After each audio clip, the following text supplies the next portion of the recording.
Esse podcast faz parte do site Fambonanet. Acesse fambonanet.com.br.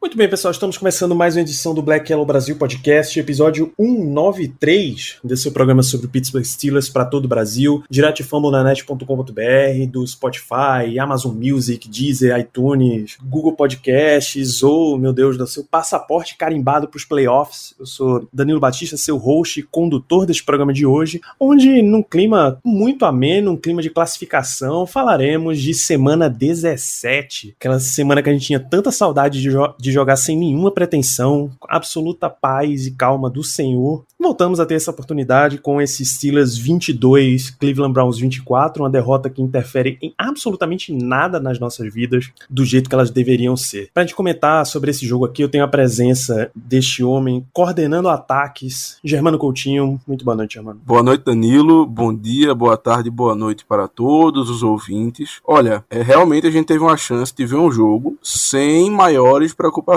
Mas por incrível que pareça, num jogo que não valia, não vou dizer absolutamente, mas basicamente quase nada, eu ainda consegui ficar nervoso, acredita? Impressionante.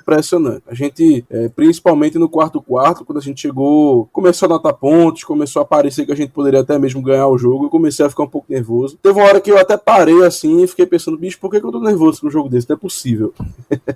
Mas enfim, no final das contas a derrota foi até boa porque vai nos fazer enfrentar justamente o Cleveland Browns no próximo domingo, que pra mim, como eu disse nos podcasts anteriores, era o melhor matchup possível. Boa, temos a presença também do patrono da Turma do Terrão, o homem que conduz o No Terrão podcast, Ricardo Rezende. Muito boa noite, Ricardo. Bom dia, boa tarde, boa noite aos amigos ouvintes. Ontem eu tava no céu, né? Sem pré-temporada, que saudade eu tava de ver alguns dos meus meninos da Turma do Terrão. É sempre uma satisfação enorme ter esse momento, e alguns surpreenderam bem positivamente, que valerão devido destaque ao longo do programa. Sobre Germano ter ficado nervoso ao longo do jogo, eu entendo o sentimento, em alguns momentos eu também, principalmente no primeiro quarto. Depois, quando a vaca meio que eu já esperava que já tivesse deitado, eu voltei a me acalmar, a me tranquilizar. Depois a gente fez uma gracinha ainda, só porque o Browns, naquela situação, no jogo do século, o Browns tinha que complicar de alguma maneira contra o Steelers B e a Turma do Terrão. E foi legal, a torcida do Browns emocionada, todo mundo feliz na TL, enfim. Vamos lá falar sobre esse jogo de compadres. Pois é, bicho, teve esse momento aí. Vamos já começar, inclusive, o destaque pela Turma do Terrão, porque o capitão da Turma do Terrão, aliás, quando você nota que o jogo é super tranquilo, quando uma das grandes pautas é uma discussão entre Isaiah Buggs e Carlos Davis, que é realmente a definição de Turma do Terrão, os caras realmente no fundo do roster de linha defensiva, os caras estavam brigando e outro, os caras estão brigando, né? Meu Deus, vestiário do Pittsburgh Steelers.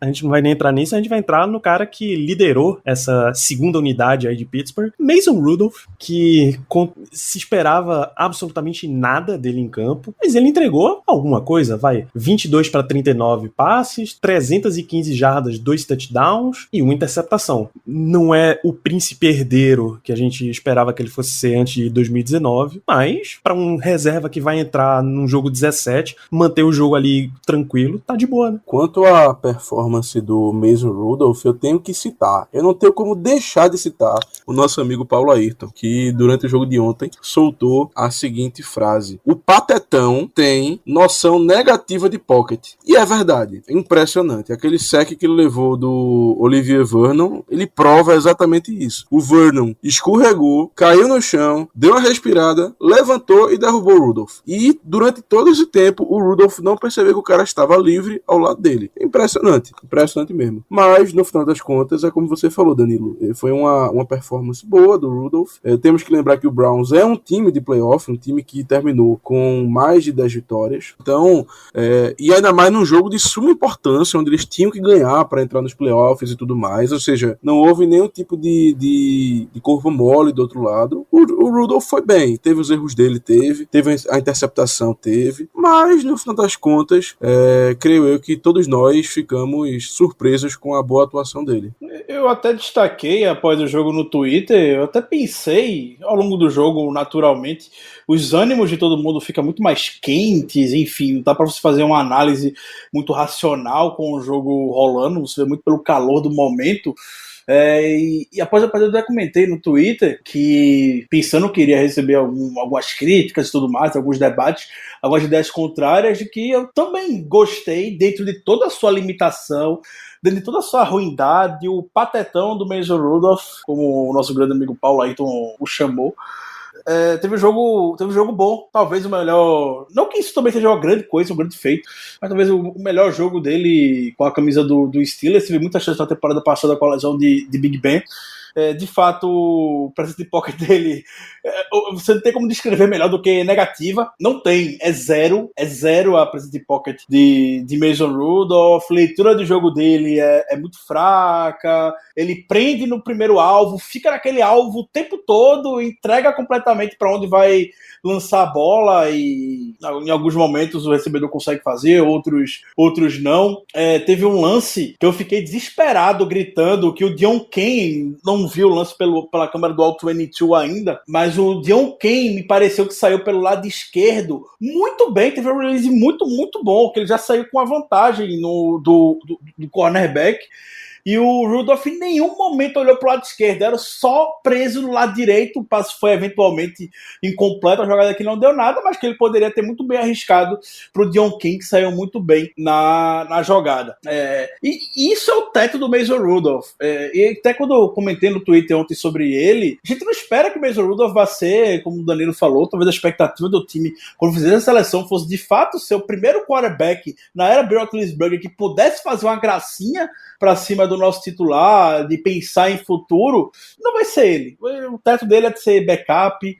Você não tem 32 quarterbacks bons titulares na NFL. Imagina você arrumar um backup bom. E o backup é isso aí mesmo, vai ter essas pataquadas e tudo mais. E a gente vê essa presença de pocket negativa dele e vê como é difícil na NFL você ser um pocket passer, podemos dizer.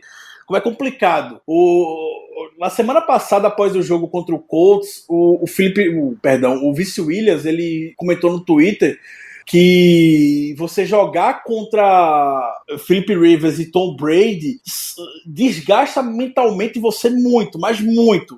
E Philip Rivers e Tom Brady, grandes quarterbacks, são pocket passers, mas são quarterbacks que conseguem ajustar muito bem o seu esquema de proteção para ser o minimamente impactado, para ter um pocket limpo, e isso importa muito nesse sentido. E a gente sabe que o Mason Rudolph, obviamente, não chega a 1/1000º da capacidade de pensamento que esses grandes quarterbacks têm. E para você desenvolver isso é só tempo de jogo. O Mason Rudolph não vai ter tempo de jogo para desenvolver. Eu lembro quando, talvez entre os últimos quarterbacks selecionados, que são autênticos pocket passers, o Jared Goff, eu lembro que em 2017 saiu a notícia de que o Sean McVay ficava, por regra, ao corte de comunicação entre o quarterback e os técnicos da sideline, no ponto do capacete, faltando 15 segundos. E o Sean McVay ficava lendo a jogada pro Jared Goff dentro de campo para ensinar ele o que é que você tem que ver e tudo mais.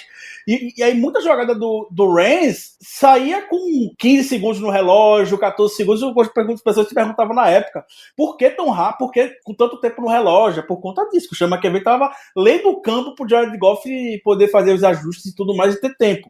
E é isso que tem que fazer com o Mason Rudolph, tem que ter tempo de jogo para ele. Ele não vai ter tempo de jogo, então para você desenvolver isso nele vai ser muito, muito, muito complicado. Vai ser o teto dele, isso que a gente viu ontem. Para backup, ok, tranquilo. Talvez ele só cumpra esse contrato dele agora mesmo. Depois pode buscar novos voos ou volta para os Steelers depois por um contrato de backup muito, muito básico. Ser o novo quarterback estrela da nova temporada da XFL, que The Rock vai assumir aí.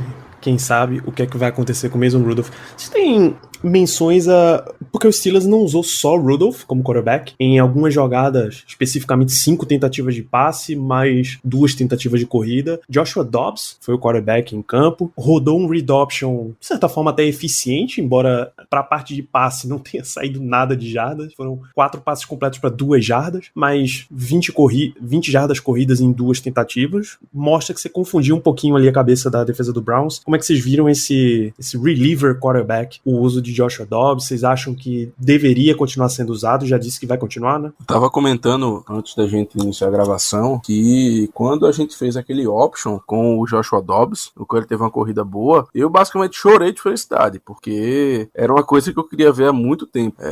Você vê pela liga que outros times fazem coisas parecidas, como por exemplo o Saints, que utiliza o Breeze como quarterback, e o Taysom Hill em algumas jogadas. Tem também o Colts, que tem o Rivers como quarterback 1 e utiliza o Brissett em algumas jogadas. Eu acho que isso é muito interessante, ainda mais no nosso caso, onde o jogo terrestre não funciona, tá? Ontem o Joshua Dobbs foi simplesmente o segundo melhor corredor da equipe, em questão de jardas. O Conner teve 37 e o Dobbs teve 20. Mas isso aí já mostra pra gente que o nosso jogo terrestre realmente não consegue muita coisa. Então, eu não vejo ônus, não vejo um lado ruim da gente se utilizar do Joshua Dobbs nos playoffs para esse tipo de coisa. Eu acho que no caso a gente tem que deixá-lo lançar alguns passes. Inclusive, eu até me surpreendi agora quando eu fui ver o gamebook de que ele tinha esses 5 passes, porque eu não lembro desses passes. Creio eu que tenham sido aqueles passezinhos para frente que honestamente são jogadas terrestres, basicamente. Conta como passe na estatística, mas a gente sabe que ali é muito mais uma jogada terrestre. Eu realmente não lembro dos passes que o Joshua Dobbs tentou. Então, creio eu que devem ter sido nesse tipo de jogada. Enfim, gostei bastante do pouco tempo que ele ficou em campo. Espero realmente que a gente se utilize dele nos playoffs, porque eu acho que traz uma dinâmica diferente para o nosso ataque, ainda mais jogo terrestre, onde a gente realmente precisa. Agora, eu só fico um pouco receoso, porque eu honestamente não consigo ver o Tomlin abrindo mão do Rudolph como quarterback número 2. Então a gente só teria 2 opções. Ou botar uma seria botar o Dobbs como quarterback número 2, mas eu acho difícil. E a outra, que é mais provável, é ir com 3 quarterbacks para a partida. É coisa que a gente não costuma fazer, mas diante dessa fala aí do Tomlin, é o que mais aparenta ser o provável que vai acontecer. O Germano já cantou essa bola na semana passada após o jogo contra o Colts, fazendo justamente essa boa analogia com a equipe de Indianapolis, que usa o Jacob Brissett para situações bem estratégicas. E se usar o Josh Dobbs, fazer com que a gente consiga essas 1 ou 2 jardas que o Tomlin tanto fala há, 6, 7 semanas já, não vejo outra situação a não ser continuar arriscando situações muito estratégicas, como foi. Precisa de 1 jarda, só de ter o Dobbs em campo, já vai deixar a defesa muito, muito alerta com o que pode acontecer. E você vai lá e garante. Não precisa botar 15, 20 jogadas, coisa de 3 a 5 jogadas, e novamente, situações estratégicas que a gente precise de 1 a 2 jardas com o Dobbs. A gente já mandou passe para o Anthony McFarland em terceira descida, para ganhar jogo, para tentando converter quarta descida, perdão. E tem tantas coisas absurdas, uma das menores, para mim, seria botar o Dobbs para pegar essa bola, correr para frente e pronto. É quase certeza que você vai garantir 1 ou 2 jardas nesse tipo de lance. E sobre o homem a ser cortado ou perder a chance em dia de jogo para o Dobbs, só se esteja muito problema nisso, mas eu tiraria fácil o McFarland, não botaria o McFarland, botaria o Dobbs em campo, acho que pode contribuir muito mais. Gostei muito das coisas do McFarland, mas de fato o jogador, eu tentei acreditar ao longo da temporada, mas precisa de 1 ano aí de off-season para se desenvolver mais um pouco, não sei, dar aquela sambadinha dele de sempre, não leva para canto nenhum, só faz perder tempo mesmo e não ganha nada de jardas. Então, não vejo prejuízo algum em você tirar o McFarland de um jogo para botar o Dobbs, que vai contribuir nesse tipo de situação. Por mais que o Tony não queira botar o Dobbs, Tony é claro que vai deixar isso no ar sobre como é que vai ser a próxima semana. O Browns, no mínimo, vai ter que gastar um tempo estudando sobre isso, sobre como parar, né? Já vai ter esse fator, querendo ou não, dentro do jogo. Usando esse último jogo como referência, porque aí você teria que ter um outro quarterback ali, né? O que McFarland teve 13 snaps no ataque. Dobbs teve 9. Não é um grande problema, vai. Você colocar todos esses snaps de Joshua Dobbs ficariam junto com os de Big Ben. Porque se você tem Ben Roethlisberger, basicamente quase tudo de quarterback vai pra ele. Mas aí 13 jogadinhas, 13 ainda é muito mais, sei lá, 7 jogadas você teve Dobbs em campo. Eu também não vejo um grande problema nisso, não. Eu recomendo, até só por esse fator, mesmo que você nem ative Dobbs. Você só precisa dizer isso na última hora antes do jogo, né? Só de você deixar essa possibilidade no ar, já ganha uma leve vantagenzinha ali em cima do Browns. Deixa rolar o papo. Mais algum Ricardo, essa é a sua grande oportunidade, porque a gente teve a turma do Terrão em campo. Tem mais destaques que você queria dar dessa turma que a gente raramente vê em campo? Você vai me dar esse palco, Danilo? Você vai me dar essa oportunidade? Esse é o Black Yellow Brasil Podcast, bicho. É a sua casa. Obrigado, eu fico honrado com isso. Você só deixa o sapato na porta, pode entrar e fica à vontade, cara. Fico honrado com esse momento, então vamos lá. Vou começar por ele. Antes de entrar necessariamente nos nomes, só lembrando, geralmente quando chega nesse momento a gente gosta de falar sobre esses nomes mesmo. A gente evita falar sobre unanimidades, como quando o DJ Watt joga bem, quando o Canrey joga, quando o Minka joga bem. Sei que tem sido algo muito sobrenatural, seja um sobrenatural de Almeida, a gente chama aqui. Então hoje a sessão Maguila de destaque vai ter tudo para ser bastante extensa. Só um abraço pra Ross Cockrell, que era o original sobrenatural de Almeida. De Almeida tá nos playoffs lá com o Buccaneers, sucesso pra ele lá. Mais um lá no Buccaneers, mais um ex-Steelers no Buccaneers. Então, vou começar por ele, que teve sua estreia na NFL nesse jogo, ainda não teve a oportunidade de se vestir para a partida da NFL, o Tyrande Kevin Rader, que chegou na equipe na temporada passada, sempre figurando ali pelo Practice Squad, mostrou muita vontade nos bloqueios, isso se destacava logo do jogo, o juiz já tinha apitado, todo mundo parado, e o Kevin Rader lá querendo procurar a gente para bloquear, obviamente querendo mostrar serviço, porque sabe que é a grande chance da vida dele esse jogo. Ele no Special Teams teve alguns snaps e mostrou serviço, teve 2 tackles no Special Teams. Sabe como o Mike Tomlin ama ver esses meninos que estão começando agora brilhando no Special Teams. Para um tight end ele foi muito, muito bem na unidade. Nos bloqueios, ele é um essencial tight end bloqueador. Fizeram até uma analogia, estava ouvindo hoje pela tarde o Terrible Podcast do nosso amigo agora, Dave Bryan, fez uma analogia que faz muito sentido comparando o Kevin Rader talvez com o grande Matthew Spade. Como recebedor você não pode esperar tanta coisa dele, mas como bloqueador você pode, e ele bloqueou muito bem. Ao ponto de talvez ser discutido se o Kevin Rader não é de fato o melhor tight end bloqueando do Steelers. Eu acho que não, mas o McDonald é muito forte nesse aspecto. Mas também não é coincidência que o Steelers tenha conseguido boas corridas, o Steelers conseguiu boas corridas contra o Browns, justamente quando o Eric Ebron não tá jogando, né? O Eric Ebron não jogou, então ele não bloqueou em nenhum momento. Teve o Kevin Rader e o Vince McDonald bloqueando, e algumas corridas dos Steelers entraram. Então não acredito que seja uma mera coincidência isso. Então, talvez o Kevin Rader seja ativo novamente pro jogo. Lembrando que eu vi isso hoje, tá pra tela do Twitter. Ao contrário da temporada regular, nos playoffs você não precisa não necessariamente cortar alguém pra promover jogadores do Practice Squad. Você não precisa, se tem 2 jogadores, se tem 2 semanas os jogadores sendo ativados do Practice Squad com o roster principal, você necessariamente precisa fazer alguma movimentação. E para os playoffs não vai ter essa regra, então o Kevin Rader pode ser ativo sem fazer nenhuma movimentação no roster, e eu acredito que ele vai ser ativo. Eu realmente creio que o Steelers vai querer aproveitar também dele. No jogo a gente sabe como é que vai estar o Eric Ebron também, tá na lista de Covid, não sabe se ele vai voltar, acredito que sim, mas pelo que o Kevin Rader mostrou no Special Teams, principalmente, eu acho que é um nome para ser considerado a levar. É melhor ter o Kevin Rader do que ter o Jared Hawks como bloqueador extra, pelo amor de Deus, né? Não tem discussão com relação a isso. Não sei se o Germano quer comentar sobre o Kevin Rader. Rapaz, eu tava escutando aqui você falar, e aí eu fui até olhar aqui no gamebook do jogo, pra ver alguma coisa do Zach Gentry, né? E eu fiquei surpreso que ele não jogou. Zach Gentry tá no Injury Reserve, tá fora da temporada. Meu amigo, pra você ter ideia, eu não fazia a mínima noção que esse cara tava machucado. Sério. Com todo o respeito ao profissional, tá, que esteja se recuperando muito bem da sua lesão, por sinal, mas meu amigo, gente fez isso. Eu estou abismado, de verdade. Eu não sabia que o cara tava machucado. Tá fora da temporada. Desde quando? Aí, Não faço a menor ideia. Não, mas faz tempo. Faz tempinho. Meu amigo, essa aí passou batido por mim, viu? Evan Raider chegou a ser promovido pro roster principal, mas não foi ativo pro jogo. Ele ficou algumas semanas no roster principal. Rapaz, eu tô impressionado, de verdade. Impressionado mesmo. Mas enfim, é a chance de ouro desse cara. Se ele for bem nos playoffs, se ele for bem nas chances que ele tiver, eu honestamente creio que ele sai na frente para o roster final do próximo ano. Porque, honestamente, o Gentry não tem condição, não. Eu sério, acho que. O Gentry vai voltar para estar no contrato de rookie, então não tem nem o que discutir aqui. Ele vai voltar, muito provavelmente.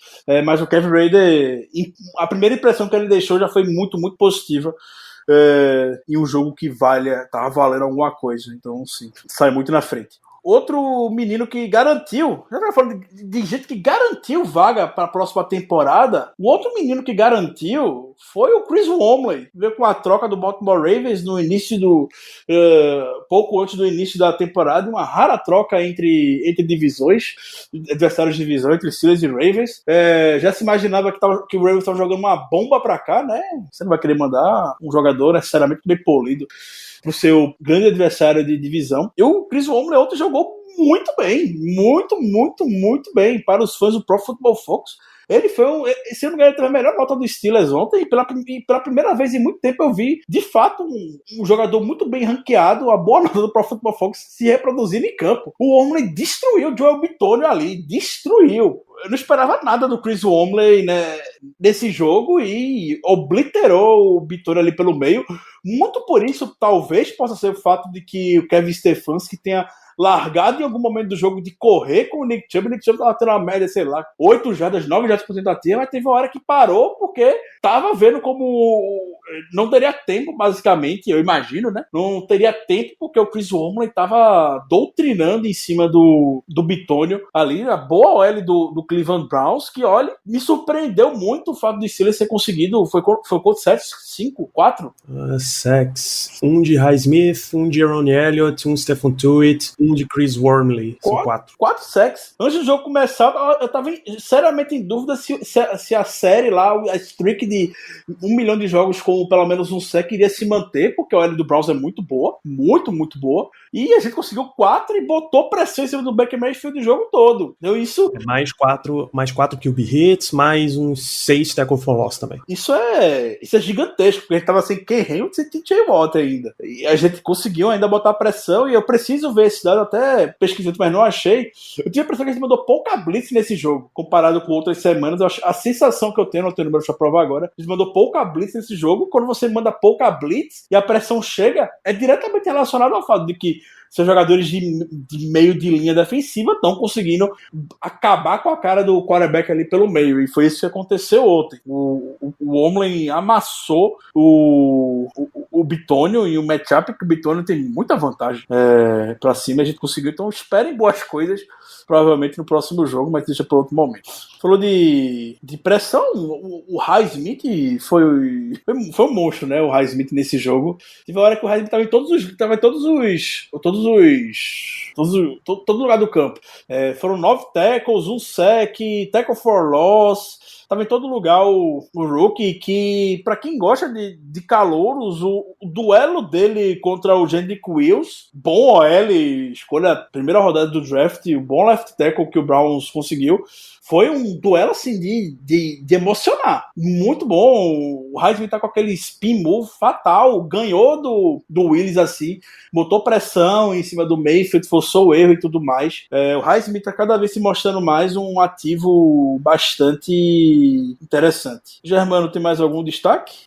Rapaz, o meu destaque é que a gente não teve nenhuma lesão no jogo, né? Graças a Deus. Graças a Deus mesmo. Porque eu até tava conversando isso antes do jogo no Twitter. A única coisa que eu queria era que não tivesse nenhum tipo de lesão, porque tem uma lesão no último jogo da temporada regular, quando você já tá nos playoffs, é de morrer. Então, graças a Deus que ninguém se machucou. O time tava bem, Mike Evans. O time tava... Quer dizer, tivemos uma lesão, na verdade. Rapaz, o soco do Carlos Davis conectou no Bucks, viu? Conectou. Podemos dizer que tivemos uma lesão. Muito engraçado, pô. Muito engraçado. Do nada, na sideline, uma briga entre os dois. Aí chega o Mike Tomlin. Calma. Engraçado foi Tomlin depois do jogo rindo quando foi perguntado sobre isso. Aí rindo, se divertindo. O pessoal já querendo. No meio do jogo, a turma querendo pintar crise por conta da briga de dois carinhas de fundo de roster que provavelmente não jogariam se fosse o Steelers completo. E os caras querem pintar crise no Steelers. É bizarro. Tanto vestiário pra tá pintando crise por aí, bicho. Os caras. Do Steelers. Ai. Mas é porque não teve dança essa semana, Ricardo. Isso é verdade. Focar. Quer dizer, teve dança em cima do nome Browns, não do logo. Não. Que foi dentro da endzone. E a teoria por trás que eu vi no Twitter, Juju não dançou, não foi porque ele falou e decidiu não fazer mais isso. Foi porque o Browns não tem um logo no meio do estádio. Você reparou nisso? Olha só, rapaz. O Browns Isso faria muito sentido. O Browns não tem logo, pra você ver. Aí não adianta, porque não dá pra colecionar, né? Aí, exatamente. Aí complica. Muito bem, só teve um ouvinte aqui ainda em Turno do Terrão, foi o Jonathan Jacob, que eu acho que é um personagem do Stan Lee, porque JJ, né? Perguntando se Sean Davis, como é que foi o jogo dele, se já dá pra ele ganhar alguns snaps em cima de Edmonds, por exemplo, coisa que não aconteceu na temporada, né? Pra mim, não. Rapaz, veja só, eu acho que vale a pena a gente aumentar um pouco os snaps do Sean Davis, porque é um cara que tem experiência, é um cara que conhece nosso esquema, e assim, a gente viu que ontem não dá pra confiar no Justin Lane, né? Então, por mim, eu concordo em aumentar assim, os snaps, mas claro que o Terrell Edmonds vai voltar a ser o titular. Sendo muito, muito honesto, eu vi muita gente falando sobre o Sean Davis, eu posso ter passado despercebido realmente. Tenho um hábito de rever o jogo antes de gravar, eu não revi esse jogo antes de gravar, mas fora aquela capacitada nas costas do Donovan Peoples-Jones, eu não lembro de nenhum outro lance do Sean Davis que valha o destaque ou que valha a menção. Eu vi algumas pessoas comentando sobre a parte tática dele, que o Steelers parecia que estava querendo confundir o Baker Mayfield, ele estava meio que cruzando a rota com o Micah Fitzpatrick, e ele sabe, o Sean Davis, como já me conhece muito bem o esquema de defesa do Steelers, então o time se sente seguro para poder fazer esse tipo de movimentação com ele, mas ainda não viu o suficiente para tirar o Terrell Edmonds, que está fazendo uma boa temporada das suas limitações, botar ele de reserva. Se você quiser botar o Sean Davis ali num box, ter a formação lá com 3 safeties, aí tudo bem, beleza. Aí não vejo problema. Botar o Sean Davis mais próximo da linha de scrimmage, talvez no lugar ali do Marcus Allen, já botar com o Marcus Allen ali naquela posição, botar o Sean Davis ali, pode ser. Bom, é isso, agradecer a pergunta do ouvinte Thiago Fernandes, perguntou aí sobre a turma do Terrão, quem garante mais espaço nos Steelers no futuro, nas próximas temporadas e tal. O Antônio Oliveira foi quem tinha perguntado principalmente sobre Mason Rudolph, e é bom que a pergunta dele foi, inclusive, destacando o papel dele como backup e não como um substituto futuro, etc. Jamais. Eu quero fazer uma menção honrosa. Não vou dar destaque positivo pra ele. Germano vai entender isso. Porque foi ele uma das primeiras pessoas que chamou a atenção pra esse ponto. Essa pessoa ficou muito próxima de conseguir um destaque positivo, mas vai ficar na menção honrosa por esse problema. Você sabe o que eu tô falando, Germano? Não faço ideia. Matthew Wright, nosso kicker ontem. Rapaz, aí eu vou ser sincero, eu não boto nem menção positiva pra ele, não. Aí eu boto. 2 field goals de 46 jardas, quando a gente pensou que o máximo dele fosse 40, e mostrou muita precisão e força nos pés de 46 jardas, foi muito seguro. Então, eu acho que ele merece sim a missão honrosa, mas de fato a falta de força nos kickoffs ficou muito evidente, e em nenhum momento ele conseguiu o touchback. Tem hora que o Matthew Wright botava tanta força para chutar que eu achava que ele ia voar junto.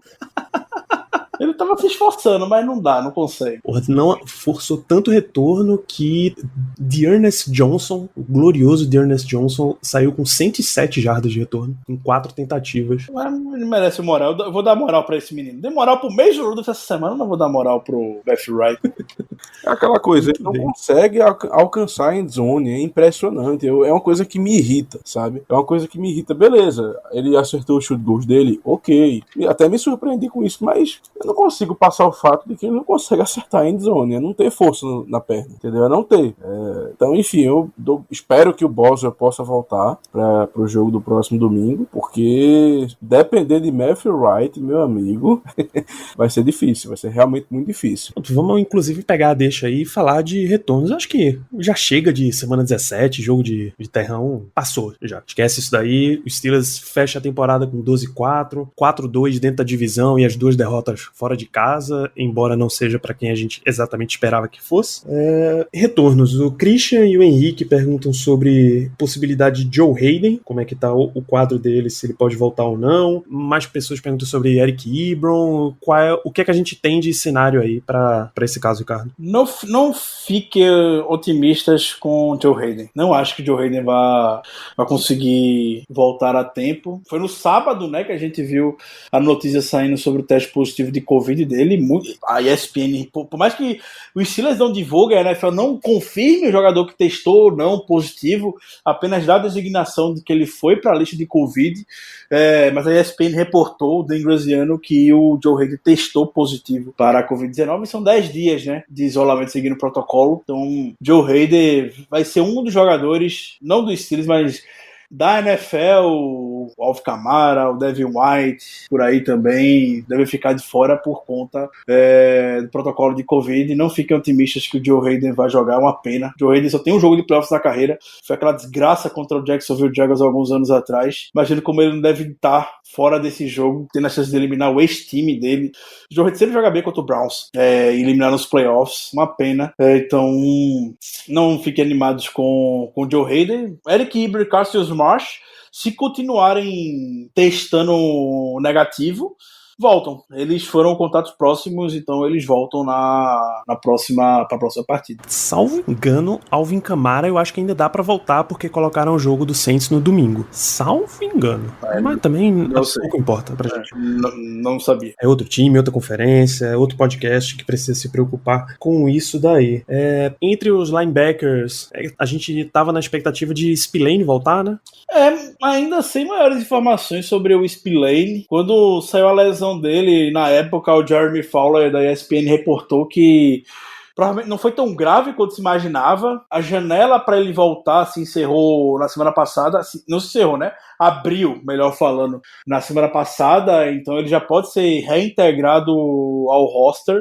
Vamos ver o que o Tony vai falar na terça-feira, né? Na Tony Tuesday, sobre o Spillane. Na semana passada ele disse que se o Spillane der condição de jogo, é claro que ele vai. Mas até então, nenhum reporte, nenhuma fonte vazando informações sobre ele. Spillane se tornou um jogador que a gente precisa, né? A defesa faz ele muito tackle. Spillane se mostrou ser um cara muito confiante, de muita confiança nos tackles quando esteve em campo. Então, pra playoffs, a gente precisa dele. Então, vamos ver. Ele só não vai jogar se realmente não tiver a mínima condição. Com certeza que o Steelers quer que o Spillane esteja em campo. E se ele não puder jogar, esperem mais vezes o Highsmith na marcação do Jarvis Landry, porque isso aí me irritou profundamente nesse último jogo. Eu ia falar sobre isso. No início do jogo isso de fato aconteceu. Óbvio, sempre é assim. Parece que sempre a gente não consegue marcar um slot receiver. É sempre desse jeito. Quando tem um receiver no slot, a gente vai ter que botar um linebacker em cima dele. Mas eu ia pontuar que eu tenho a impressão, não tenho 100% de certeza, eu tenho a impressão, e eu vi um trabalho de comunicação nesse sentido muito melhor no segundo tempo, muito melhor. No primeiro tempo realmente eu fiquei extremamente irritado. Teve Avery Williams em cima dele, teve o Heisman em cima dele, não era pra acontecer nenhum snap. Primeiro, no segundo tempo, pela primeira vez em muito tempo, eu vi o time mais contido nesse sentido, o time se comunicando melhor pra ter alguém em cima do Jarvis Landry que estava saindo no slot. Talvez seja por isso que não tenha visto tanto o Mike Hilton em blitz nesse jogo como a gente está acostumado a ver. O Hilton entrou pouquíssimas vezes em blitz nesse jogo. Provavelmente estava preocupado ali no slot marcando o Jarvis Landry. Mas não deve acontecer nenhuma vez, eu concordo com o Germano. Não é pra acontecer nenhuma vez isso. Shades do Timmons no Edelman, né? Total. Que sempre acontecia, era um negócio impressionante. Total. A nossa defesa muda coordenador, muda jogador, muda tudo. Agora não é impressionante. A gente sempre parece que é tesão. Parece que o Tomlin sente tesão tesão em mandar alguém fazer isso, de botar um linebacker no wide receiver. É impressionante. Bom, gente, se vocês não tiverem mais considerações sobre esse jogo, a gente parte pra encerrar o episódio mesmo, porque semana 17 é isso aí. Eu tenho uma consideração que é o quanto o Browns consegue, assim, escorregar na banana, para não dizer outro termo. Com meu amigo, quase que eles perdem o jogo. É impressionante. Incrível. Até no onside kick, cara. Quase, mas quase. Sai por debaixo da perna. Quase. Nossa. Você falou sobre o sidekick que me lembrou como a arbitragem desse jogo foi horrível. Foi péssima a arbitragem desse jogo. Eu nunca vi um juiz no meio do bolo doido lá. Geralmente o juiz espera, né, pra poder apontar quem tá a bola. No meio do bolo doido lá, o juiz já tava com a mão gritando com a mão, literalmente gritando com a mão, a bola é do Browns. O juiz não viu nada, ninguém viu nada, mas o juiz tava lá. A arbitragem desse jogo foi horrível, foi péssima, incrível. Não marcaram hold. Os caras do Browns estavam literalmente dando tackles dos jogadores do Steelers e nada marcado. E aí, hoje, eu tava pela TL, o perfil do Titans Brasil compartilhou o juiz, que é o Booger. A NFL botou o Booger pela primeira vez em sei lá quantos anos pra ser o juiz do jogo entre Tennessee Titans e Baltimore Ravens. Eu fiquei pensando, você acha que a NFL vai querer que tenha algum hold nesse jogo? Os dois dos melhores jogos de ataques terrestres da liga. Você acha mesmo que a NFL vai estar preocupada se vai ter hold nesse jogo? A NFL tá nem aí. Eu vou até ver, se não me engano. E por sinal, o perfil do Titans Brasil postou agorinha, há exatamente 2 minutos. E tá aqui. Ele até postou, tipo, desde... Eu nem lembro. Desde 2013 que esse juiz não apita um jogo de pós-temporada. E depois de uma atuação patética, uma atuação pífia dele nesse jogo de Steelers e Browns, ignorando todo chamado de hold, e a NFL vai lá e bota ele pra apitar um jogo logo entre Derrick Henry e Lamar Jackson. Meu Deus, né, NFL? Você já foi mais discreta, NFL. Você já foi mais discreta com essas coisas aí, viu? Isso sem levar em consideração que na interceptação do Mason Rudolph ela não deveria ter contado porque foi falta. O jogador do Browns meteu a mãozada no capacete do Rudolph. E aí, se a gente acha que isso aí é motivo de falta ou não, é outra história. Mas tá na regra. Você não pode atingir o quarterback na região da cabeça. Então, deveria ter sido marcado falta e, consequentemente, a interceptação ter sido anulada. Realmente, a arbitragem ela não foi bem nesse jogo. E você falou, Ricardo, é verdade, foi muito engraçado. A gente ri porque pra gente não estava importando de nada. Mas eu também nunca vi um juiz assinalar a posse de bola tão rápido. Eu tenho certeza que ele não sabia com quem estava a bola. Certeza. O pessoal fala aqui na Immaculate Reception que existe o boato, existe a lenda urbana, vamos dizer assim, de que os árbitros não sabiam o que marcar e que um deles foi perguntar pro chefe da segurança se, no caso eles marcassem que a bola tinha tocado no chão, que a jogada tinha acabado, ele perguntou pro cara se eles conseguiriam sair com segurança do estádio. O chefe de segurança disse que não, que ele não poderia prometer isso, e aí sim os árbitros deram o touchdown. É basicamente esse naipe aí, assim. O cara, meu amigo, se eu der essa bola pros Steelers e eles anotarem o field goal, eu não saio daqui vivo. Então, bola pro Browns mesmo e... Vamos embora, fechou o caixão. Vamos viver pra apitar mais um jogo. Eu achei aqui a informação. Sabe qual foi o último jogo que esse cidadão apitou em playoffs? Nunca. O Super Bowl entre Ravens e 49ers. Ele vai apitar o jogo do Ravens agora. E aquele jogo foi polêmico, né? Ravens e 49ers foi polêmico em termos de arbitragem. Em alguns momentos, algumas chamadinhas aí a favor do Ravens. Mas se eu falar sobre essas coisas que favorecem o Ravens, eu vou ser taxado de hate. Então, tô de bom humor hoje, não quero a fadiga. É isso, vamos considerações finais e a pergunta derradeira fica do ouvinte Rodson Alexandre se o Cleveland Browns, como o Germano falou, é o melhor confronto, se permanece essa impressão. Germano, as considerações finais e você mantém a sua opinião? Muito boa noite. Mantenho sim. Eu acho que esse jogo mostrou que dentre os adversários possíveis, o Browns é o melhor. O Dolphins, como a gente viu, levou uma surra do Buffalo Bills, acabou ficando fora do playoffs. Mas como eu falei nos episódios anteriores, a defesa do Miami me assusta, porque eles geram muitos turnovers, tanto que eles terminaram a temporada em primeiro lugar nessa categoria. Então, na minha opinião, e a opinião essa que eu mantenho, os Browns realmente são o melhor matchup pra gente, porque apesar apesar deles terem um jogo terrestre muito bom, não existe comparação. Honestamente, eles podem até ter números melhores. Enfim, eu não sei. Eu sei que uma época da temporada eles até tinham, mas o ataque terrestre dos Browns me assusta infinitamente menos do que, por exemplo, o do Ravens e também o do Titans. Então, continuo com a minha opinião. Esse jogo mostrou que os Browns são a melhor opção pra gente. Eles quase conseguiram perder pros Steelers, basicamente reserva, com o Mason Rudolph nas rédeas do time, nas rédeas do jogo. Então, continuo sim com a minha opinião anterior de que o Browns é a melhor e foi a melhor opção pra gente dentre os times disponíveis. Muito obrigado por mais um programa, Germano. Ricardo, você completa a informação, você gosta do confronto com o Browns nesse momento e a sua despedida desse episódio. Eu não gosto do confronto contra o Browns. Nick Chubb mostrou que ele pode fazer no jogo. Ontem, por alguma razão, como eu falei no programa, eu não sei por que o Kevin Stefanski largou de correr com o Nick Chubb. Eu fico preocupado, eu acho que janeiro é aquele momento que você se preocupa. Se é um momento no ano que você se preocupa com running back, um jogo corrido, é nos playoffs. E acho que times que conseguem correr bem, tem uma leve vantagem, e o Browns é capaz de fazer isso.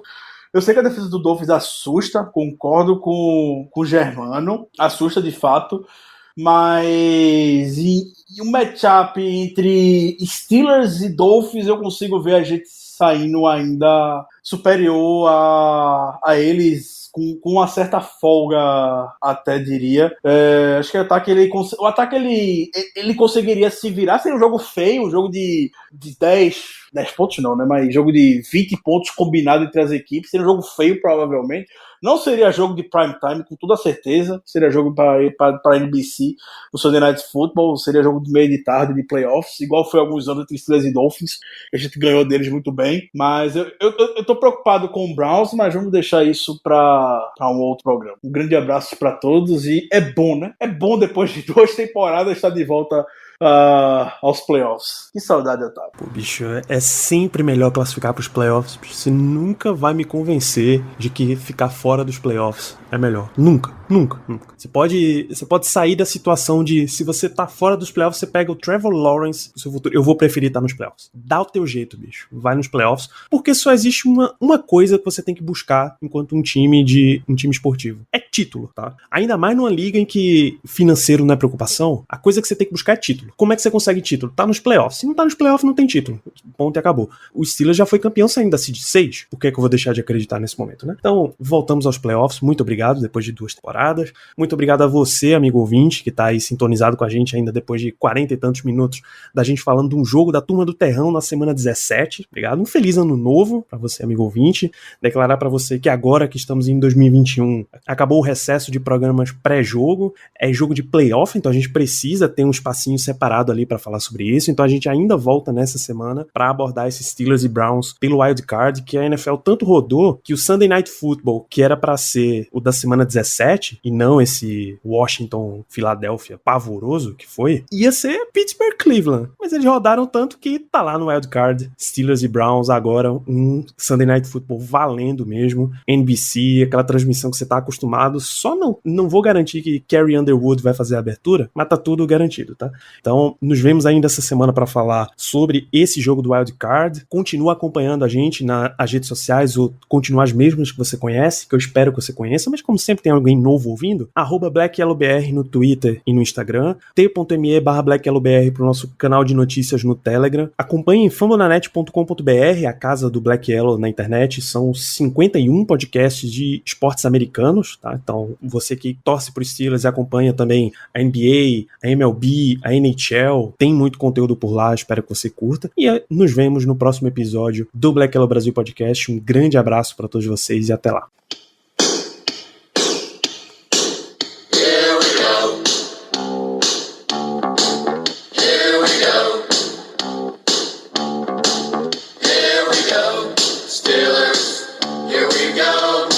Pittsburgh's gone to the Super Bowl. Here we go. What's up, y'all? This is Drewski, here to talk about Prize Picks. Prize Picks is the best place to win real money while watching football. The app is real simple to use. Pick 2 or more players and pick more or less on their projection. PrizePicks puts their members first. All withdrawals are fast, safe, and secure. When my lineup hits, I can get my money in less than 15 minutes. PrizePicks invented the Flex Play. On PrizePicks, you can mix and match players on different sports, which means you can still cash out even if your lineup isn't perfect. You can double your money even if one of your picks doesn't hit. PrizePicks is the only daily fantasy app with injury insurance. If one of your players go down in the first half, PrizePicks does not count it as a loss. Right now, PrizePicks will give you $50 instantly when you play your first $5 lineup. You don't even need to win to receive the $50 bonus. It's guaranteed. Just download the PrizePicks app and use code GOAL. That's code GOAL on PrizePicks to get $50 instantly when you play a $5 lineup. PrizePicks, run your game. Must be present in certain states. Visit prizepicks.com for restrictions and details.